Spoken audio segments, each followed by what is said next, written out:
Hey everybody, it's the Heretic. So I want to talk about this Colorado business with Trump for just a second. First of all, the initial aspect of this that I'm sick and tired of hearing about is insurrection. Insurrection! There was no insurrection. There was a riot. Now, if you want to get pedantic regarding definitions, and I say that because some definitions do not adequately describe the dynamic at play. In other words, something met all the parameters of a definition, but the definition is still not really an accurate expression of what that was. But that's fine. Let's say you want to play the pedantic game. According to the Oxford Dictionary, an insurrection is a violent uprising against an authority or government.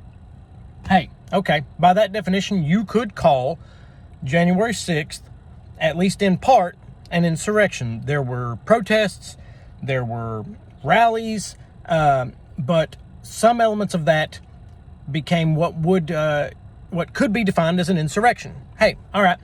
But the question is, do you really want to die on that hill? And the reason I'm asking you that is, if we use that definition, then that puts it, if we just take into account the summer of 2020 alone, that puts it at one insurrection to several hundred insurrections. And the reason that's a point is I don't hear you guys calling for the senators, the multiple Democrat senators and representatives who not only advocated for the riots and the violence and the protests, but facilitated it directly, like created bail funds for these people, the whole nine yards. Said things like they're not going to stop and they shouldn't stop. Even made numerous ominous videos leading up to the events prior to January 6th, informing people that, you know, those of you soldiers who know how to get things done, blah, blah, blah. And yes, those people were also Democrats. Why aren't you calling for their removal? Why aren't you upset that they hold any government office or position? Now, I can hear some of you whiny little jackasses right now going on and on about, what aboutism? That sounds like a... No. Establishing a moral baseline is the crux of determining bias.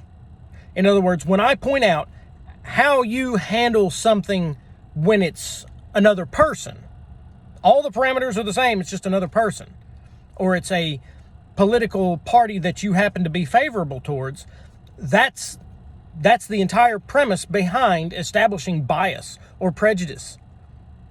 That's not a whataboutism. It's sitting here saying, okay, I need you to qualify why this is heinous and awful and deserving of the utmost reprisal, but this is different. This is totally different. This is and bring the best you've got at me. Bring it on.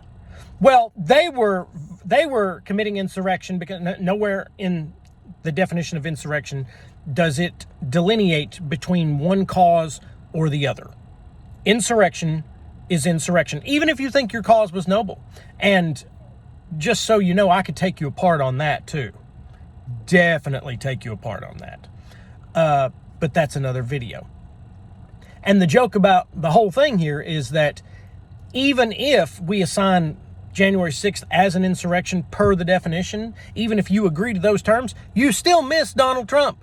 Donald Trump did not advocate, facilitate, or in any way, shape, or form participate in the events of January 6th. That's it. There was nothing about the violence, nothing about the efforts to storm the Capitol, nothing about any of that. Nothing was endorsed by him at all. Now, he said he was favorable toward the protest, but the violence, nope. In fact, he vehemently condemned it. So, where are you going with this? And the answer is very simple. Very simple. You just don't have the balls to admit it. And that's the part that I find the most disgusting about you.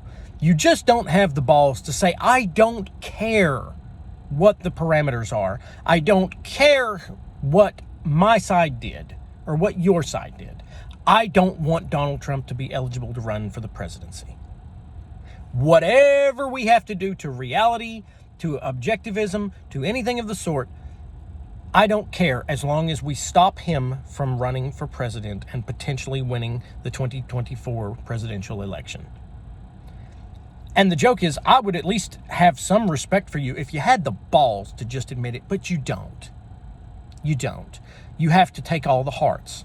You have to win all the hearts in the game. You're playing hearts. If you get all the hearts, you win, right? That's you. You have to have every moral high ground. You have to have every virtuous aspect of this. And you don't. And the truth is, you don't really care. You just want to look like you do.